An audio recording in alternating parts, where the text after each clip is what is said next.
लघुतम समापवर्त्य। अब देखिए ये होता है लघु, लघु माने छोटा, लघु माने छोटा। अतम लघु जोड़ उत्तम, लघुतम यानी लघु में लघुतम का मतलब हुआ छोटा से छोटा। लघुतम का क्या मतलब हुआ? छोटा से छोटा। अब तो समझ रहे हैं कि लघुतम का मतलब क्या हो जाएगा? छोटा से छोटा, यानी अब इससे छोटा कोई नहीं होगा। इसको कह सकते हैं सबसे छोटा। क्या कह सकते हैं? सबसे छोटा। अब तो लघुतम का मतलब समझ गए क्या? सबसे छोटा। अच्छा, महत्तम समापवर्तक जब पढ़ाए थे तब महत्तम का मतलब होता था सबसे बड़ा, महत्तम में सबसे बड़ा, और लघुतम का मतलब हुआ सबसे छोटा। बात समझ रहे?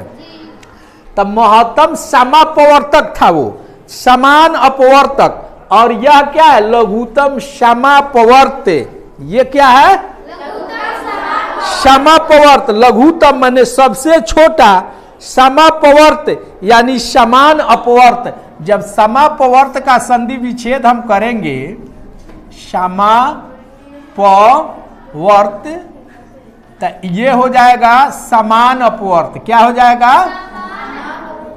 समान अपवर्त, समान अपवर्त। अब देखिए वह था महत्तम समापवर्तक में समान अपवर्तक था, और लघुतम समापवर्त में ये समापवर्त है समान अपवर्त।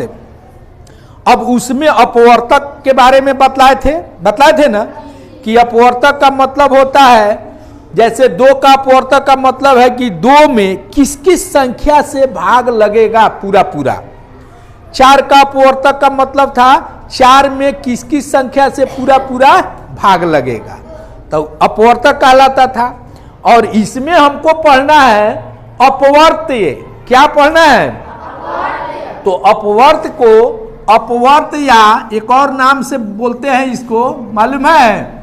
गुणज। अपवर्त या इसको क्या बोलते हैं? गुणज। ये दोनों एक ही शब्द है, अपवर्त या गुणज बोलते हैं। इंग्लिश में इसको मल्टीपल बोलते हैं। क्या बोलते हैं इंग्लिश इसका? Multiple, multiple. ठीक है। अब देखिए यही मुख्य चीज है समझने वाला। लघुतम का मतलब तो आसानी से समझ गए कि सबसे छोटा। समापवर्त समान अपवर्त, यानी समान अपवर्त या गुणज, मल्टीपल। तो मल्टीपल को ऐसे समझिए कि जैसे दो का अपवर्त या गुणज पूछेगा, पिछली कक्षा में हम पढ़ाए हुए हैं, दो का अपवर्त या गुणज पूछेगा तो सीधे हम दो का पहाड़ा लिख देंगे अनंत तक। ये नहीं कि 10 तक ही लिख के छोड़ देंगे, आगे तक अनंत तक वो जा सकता है। तो अपवर्त का मतलब समझे, जिस संख्या का अपवर्त पूछेगा उसका क्या लिख देंगे हम? पहाड़ा लिख देंगे, टेबल लिख देंगे। जैसे पूछेगा कि दो का अपवर्त, दो का अपवर्त, अपवर्त या गुणज, अपवर्त या गुणज।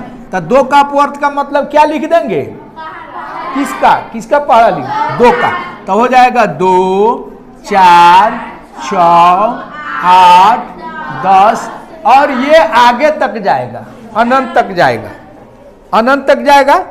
अब समझ रहे हैं कि दो का अपवर्त पूछ रहा है तो दो का हम क्या लिख देते हैं? पहाड़ा। यही चीज था कि पूछता था कि दो का अपवर्तक, तो अपवर्तक का मतलब हुआ दो का अपवर्तक का मतलब एक और दो, दोनों में अंतर समझ में आ जाएगा।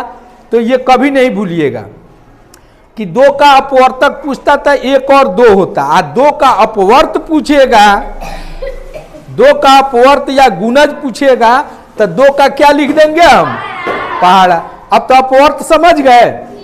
अब आइए 5 का अपवर्त या गुणज लिखिए, क्या होगा?